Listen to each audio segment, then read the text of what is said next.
Hello everyone, welcome to my channel entertaining words world of entertainment. आज मैं review करने जा रहा हूँ 1983 में रिलीज हुई फिल्म कुली। कुली जिस वजह से बहुत ज़्यादा पॉपुलर हुई थी वो ये थी कि इस फिल्म की शूटिंग के दौरान इसके मेन एक्टर अमिताभ बच्चन को चोट लगी थी और ऑलमोस्ट उनकी जान चली गई थी एंड ही वॉज सेव्ड। पूरा देश ऑलमोस्ट उनकी लंबी उम्र की दुआएं मांग रहा था, उनके जल्दी स्वस्थ होने की पूजा प्रार्थना कर रहा था, जिनकी बदौलत वो बचे हैं। बहुत ज़्यादा सीरियस हो गए थे वो। एवरीबडी नोज, अगर आज के यूथ को नहीं मालूम है तो if they can go back and check the videos in 1983, किस तरह से ऑलमोस्ट पूरा देश प्रे कर रहा था एक कलाकार के लिए। That was the era of mister Bachchan. एकदम पीक पे थे और उस वक्त उन्हें चोट लग गई थी, तो फिर शूटिंग भी रुक गई थी। उसके बाद जब शूटिंग शुरू की गई और फिल्म जब रिलीज़ हुई तो पब्लिक पागल हो गई इस फिल्म को देखने के लिए। और सबसे बड़ी बात, इस फिल्म में वो दो शॉट भी रखे गए थे जिन दो शॉट के दौरान अमिताभ बच्चन को चोट लगी थी। एक, उनके पेट में जब घुसा पड़ता है तो स्क्रीन पर वो सीन रुक जाता है और लिखा रहता है इस सीन के दौरान अमिताभ को चोट लगी थी। और फिर जब वो टेबल पे उन्हें फेंकते हैं पुनीत सर, वहाँ पे जब लगता है उन्हें, तो ये दो सीन।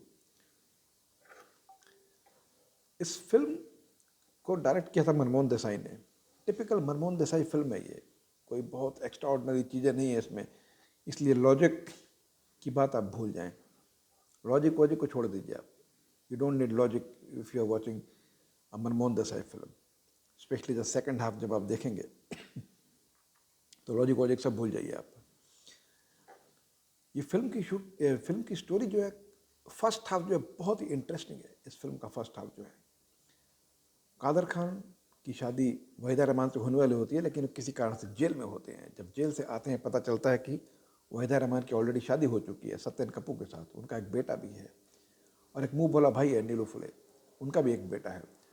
तो कादर खान को किसी भी तरह से वहीदा रहमान चाहिए। वाकई उसे सत्यन कपूर को फंसा देता है, डैम का वाल्व खोल देता है, पानी वानी में एक्सीडेंट हो जाता है, सब सोचते हैं कि सत्यन कपूर इज़ नो मोर, और इन्हें उठाकर ले जाता है वहीदा रहमान को। और उस सदमे की वजह से वहीदा रहमान अपनी याददाश्त खो बैठती है, बोलने की शक्ति खो बैठती है। सब बिछड़ जाते हैं जिस तरह से मनमोहन देसाई की फिल्म में होता था। नीलू फुले का परिवार बिछड़ जाता है, छोटा सा बच्चा होता है 1 साल का, वो बिछड़ जाता है। वहीदा रहमान की गोद में लाके एक बच्चा डाल दिया जाता है। डॉक्टर कहता है कि शायद बच्चे अगर इन्हें मिल जाए तो शायद बच्चे का सदमा मिला है, शायद ये ठीक हो जाए, लेकिन वो ठीक नहीं हो पाती हैं। धीरे धीरे स्टोरी आगे बढ़ती है। अमिताभ बच्चन कुली बनते हैं, वहीदा रहमान कादर खान का बेटा ऋषि कपूर बनता है। रत्या अग्निहोत्री है, उनका एक अलग कैरेक्टर है, वो अपने पिता के कातिल को ढूंढ रही है। She is waiting for the main culprit, जिससे उसे लगता है कि उसने उसके पिता को मारा था। अमरीश पुरी ने उनके पिता का रोल किया था। तो काफ़ी उथल पुथल मचा रखी फिल्म ने। पहला हाफ इतना फास्ट पेस रखा है, इतनी सारी चीज़ें एक साथ होती हैं। एक एक कैरेक्टर को डिफाइन करने में मनमोहन देसाई ने बहुत मेहनत की है और बहुत मेहनत से लिखे गए थे ये कैरेक्टर। तो आपको एकदम बांध देते हैं। जब तक अमिताभ बच्चन को चोट वाला सीन नहीं आता तब तक पूरी तरह से फिल्म बंधी रहती है। फिर मेरे ख्याल से लास्ट के शायद आधे घंटे में उस चोट को कैप्चर करने के लिए स्क्रीन प्ले में शायद कुछ चेंजेस की गई होंगी, ऐसा मुझे लगता है, जिसकी वजह से फिल्म लास्ट में थोड़ी सी लगता है कि एक तरह से, अगेन जैसे मैंने कहा कि लॉजिक की कोई ज़रूरत नहीं है। लेकिन आई रिमेंबर जब मैंने मूवी देखी थी 83 में थिएटर्स में, theatres was absolutely mad house.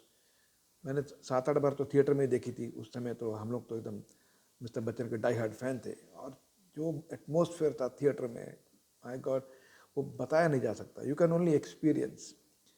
आज के किसी भी हीरो की एंट्री में उतनी 10 हीरो मिला लें आज के, उतनी सीटियां नहीं बचती 10 को मिलाने के बाद जितनी अकेले अमिताभ बच्चन की एंट्री में बचनी थी। और एंट्री होने के बाद कितनी देर तक आपको कुछ सुनाई ही नहीं देता था। That was the time, that was the fan following, that was the craze of Amitabh Bachchan. और कुली जैसे हादसे के बाद जब कुली रिलीज हुई थी तो एब्सोल्युटली मैड हाउस था ये। लेकिन मनमोहन देसाई ने बहुत खूबसूरती से इस फिल्म को, करीब 2.25 घंटे की फिल्म है माइंड यू, और ही एंश्योर कि कहीं भी आपको बोरियत ना महसूस हो और शुरू से अंत तक आपको एंटरटेन करने में फिल्म 100% सफल होती है। लॉजिक को भूल जाएं। मैं बार बार दोहराता हूँ इस बात को, film is 100% entertaining.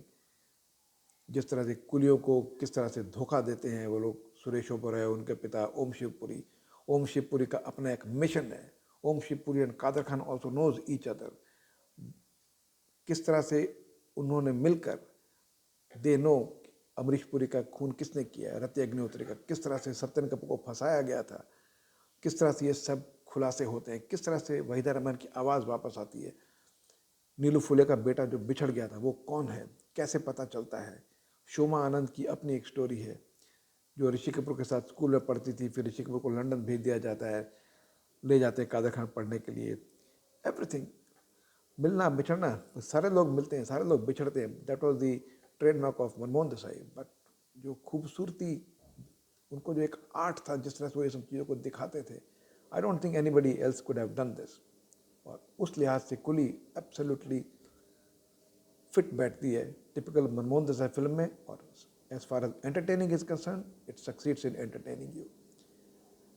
Story, dialogues, सब कुछ मनमोहन देसाई के फेवरेट लोगों ने ही है। स्टोरी आइडिया था जे.एम. देसाई का, श्रीमती जे.एम. देसाई का। स्क्रीन पे लिखा था कादर खान और के शुक्ला ने। And you have to accept, dialogue भी कादर खान के हैं। डायलॉग्स इतने पावरफुल है फिल्म के, इतने पावरफुल हैं कि आप हैरान हो जाएंगे। बहुत ही ज़बरदस्त पावरफुल डायलॉग लिखे हैं। और क्योंकि मुस्लिम एटमॉस्फेयर है, Amitabh is playing a Muslim character, Waheeda Rehman Muslim character play कर रही हैं, कादर खान मुस्लिम कैरेक्टर प्ले कर रहे हैं, तो जिस तरह के डायलॉग दिए गए हैं, वो ऑरा क्रिएट किया गया है, फिर मुस्लिम समाज के बारे में कुछ चीज़ें बताई गई हैं, ये बहुत ही बेहतरीन लिखा है कादर खान ने, because he himself is a Muslim. तो उन्होंने उस चीज़ को बहुत ही ज़बरदस्त दिखाया है फिल्म में, जो जान डाल देता है इस फिल्म में। तो स्टोरी, स्क्रीन पे डायलॉग्स फिल्म के बहुत ही अच्छे थे।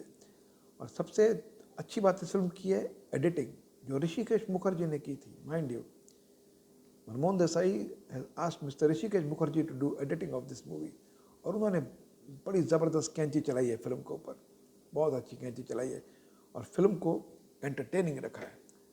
फिल्म में कुछ सीन्स ऐसे लिखे हैं, स्पेशली दो सीन्स तो जो कॉमेडी के हैं। एक जब ऑमलेट और योगा एक साथ होता है अमिताभ का, माय गुडनेस, दोज 15 मिनट्स वो आपको एकदम हंसा हंसा के पागल कर देते हैं। The way mister Bachchan has perform, outstanding. और उसके बाद का एक सीन जब ऋषि कपूर रति अग्निहोत्री को बोलते हैं कि अमिताभ ट्रेन के नीचे आके उनकी डेथ हो गई है और उनका पुतला लगाया है कुलियों ने, जाके वो देखते हैं अमिताभ खड़े रहते हैं जिंदा वहाँ पे पुतला बन के। वो जो सीन है, वो जो डायलॉग डिलीवरी अमिताभ की और ऋषि कपूर की और रति अग्निहोत्री की जुगलबंदी चलती है, वो जो कॉमिक टाइमिंग है दोनों एक्टर का, ऋषि कपूर और अमिताभ बच्चन का, दैट इज आपको फुल एंटरटेन करता है।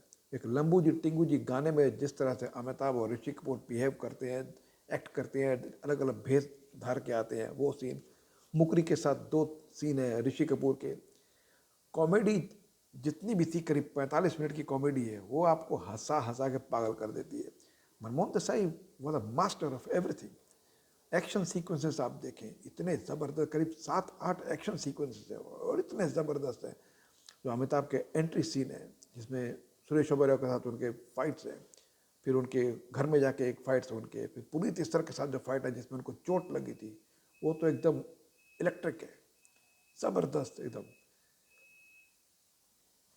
और जिस जो एक सीन जब वो डैम का वाल्व खोल देते हैं कादर खान, जो पूरे लोगों को बहा के ले जाता है, और जिस तरह पूरे गांव में एक तरह का बाढ़ का माहौल बन जाता है, लोगों के घर टूट रहे हैं, लोग गिर रहे हैं, और हेलीकॉप्टर से आके किस तरह से भीड़ में से वहीदा रहमान को ढूंढ कर निकाल कर लेकर भाग जाता है, वो सब सीन बहुत अच्छे तरह से पिक्चराइज किए गए हैं। फिल्म के गाने बहुत अच्छे थे। आनंद बख्शी ने गाने लिखे थे, लक्ष्मीकांत प्यारेलाल ने इसका म्यूज़िक दिया था। मुझे पीने का शौक़ नहीं, लंबू जी टिंगू जी, एक्सीडेंट हो गया रब्बा रब्बा, सारी दुनिया का बोझ हम उठाते हैं, मुबारक हो सबको हज का महीना, all songs were great. Screen पर देखने में मज़ा आता था। मैंने परसों फिर देखी है film and it was absolutely entertaining. एक एक सीन पे मुझे कई सीन वैसे याद थे, हंसी बहुत आ रही थी मुझे कॉमेडी सीन्स पे, लेकिन एक्शन सीक्वेंसेस देखकर मैं दंग रहा, क्योंकि मैं करीब 8-10 साल के बाद देखी है कुली। वो 83 के action sequences and the way mister Amitabh Bachchan was hitting the villains, वो जो परफॉर्मेंस और पिक्चराइजेशन है एक्शन सीक्वेंसेस की, माइंड ब्लोइंग, एकदम ज़बरदस्त, आपको 100% एंटरटेन करते हैं। तो इन शॉर्ट ये फिल्म जो है, even though it's typical Manmohan Desai film, और टिपिकल मनमोहन देसाई फिल्म का मतलब 100% एंटरटेनमेंट की गारंटी। तो एंटरटेनमेंट की गारंटी है कुली, आप ज़रूर देखें अगर आपने नहीं देखी है। आज का यूथ, आज की जनरेशन जिन्होंने शायद ना देखी हो, वो ज़रूर देखें। देखें मसाला एंटरटेनर क्या होती है, उसमें लॉजिक ना भी हो तो फिर भी अगर डायरेक्टर एक जादूगर हो तो किस तरह से वो स्टोरी को स्क्रीन पर नरेट कर सकता है ताकि आपका ध्यान बंधा रहे और आप कंटिन्यू एंटरटेन होते रहें। That was the magic of Manmohan Desai.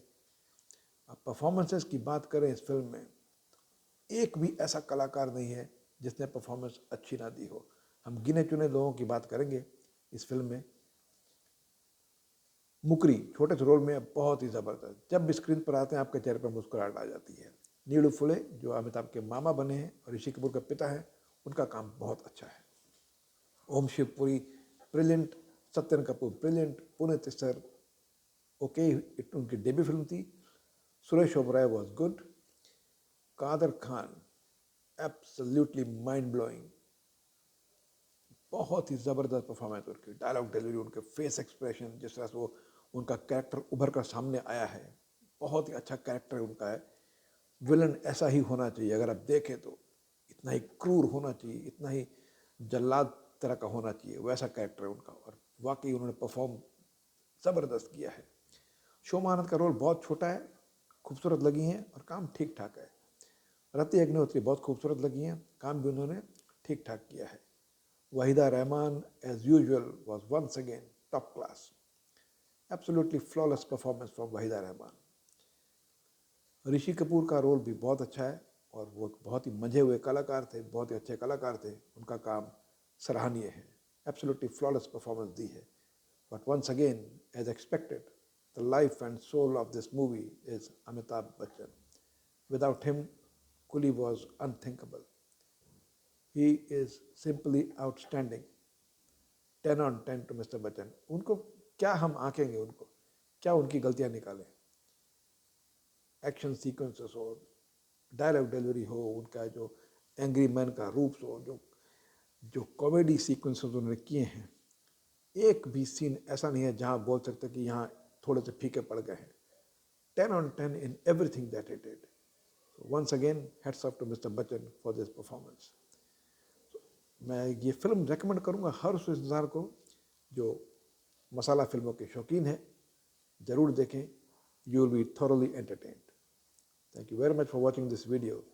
अगर आपको पुरानी फिल्मों के रिव्यूज़ पसंद हैं तो please subscribe to my channel, ताकि जब मैं अगला वीडियो पोस्ट करूं तो आपको इसकी इत्तला मिल जाए। Thank you very much and I wish you a great day. Do take very good care of your self.